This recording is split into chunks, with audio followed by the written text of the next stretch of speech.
পৃথিবীর মানুষকে রাসূল দুই শ্রেণীতে অন্তর্ভুক্ত করে দিয়েছেন। এক শ্রেণী হচ্ছে যারা তোমরা কোরআন শিখতে পারো না, যারা কোরআন পড়তে পারো না, তারা কোরআন শেখার জন্য চলে যাও, তোমাদের দায়িত্ব হচ্ছে কোরআন শিখবে। আরেক শ্রেণীর মানুষ হচ্ছে তোমরা যারা কোরআন শিখেছ, কোরআন জানো, কোরআন পড়তে পারো, তোমাদের দায়িত্ব হচ্ছে তোমরা কোরআন শিখাও। বলেন আমরা কয় শ্রেণীর অন্তর্ভুক্ত? এক শ্রেণী কোরআন শিখবে, আরেক শ্রেণী কি করবে? শিখাবে। বাস, এখন আপনি আর আমি বুকে হাত দিয়ে বলি আমি কোন শ্রেণীর অন্তর্ভুক্ত? আমি কোরআন শিখতে আসলাম না, কোরআন জানিও না।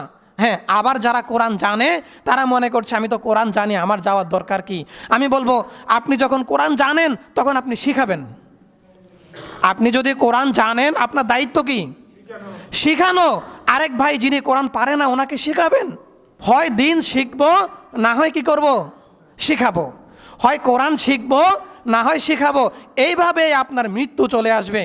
ওয়াবুদ রব্বাকা হাত্তা ইয়াতিয়াকাল ইয়াকিন, আল্লাহ তাআলা বলেছে যে ইবাদত করতে থাকো। ওয়াবুদ রব্বাকা, তোমার রবের ইবাদত করো, হাত্তা ইয়াতিয়াকাল ইয়াকিন, মৃত্যু আসা পর্যন্ত।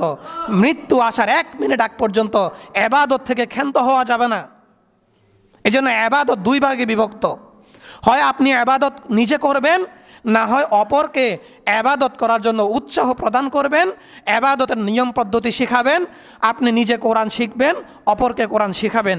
এই জন্য এই দুই শ্রেণীর যে কোনো এক শ্রেণীর অন্তর্ভুক্ত আমরা হতে রাজি আছি তো ইনশাআল্লাহ?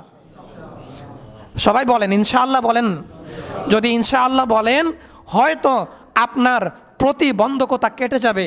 আপনার কোরআন শিখার আগ্রহ আছে কিন্তু লজ্জায় আসতে পারছেন না, অথবা সময় দিতে পারছেন না, কিন্তু যখন ইনশাআল্লাহ বলবেন, শিখার আগ্রহ প্রকাশ করবেন, আল্লাহ তাআলা আপনাকে সময় করে দিবে। বলেন সুবহানাল্লাহ। যে আল্লাহ আমাকে সৃষ্টি করেছে, আপনাকে সৃষ্টি করেছে, সেই আল্লাহ সময় করে দিতে কতক্ষণ? সময় তো তিনি করে দিবেন। যিনি আমাকে ব্যস্ততা দান করেছেন তিনি আমাকে ব্যস্ততা থেকে অবসর প্রদান করবেন। যিনি আমার এই দেহ দান করেছেন তিনি আমাকে এই দেহের রিজিক দান করবেন। যিনি আমাকে পৃথিবীতে পাঠিয়েছেন এই পৃথিবীতে চলাফেরার জন্য সব কিছুর ব্যবস্থা তিনিই করে দিবেন। তিনিই হচ্ছেন আমাদের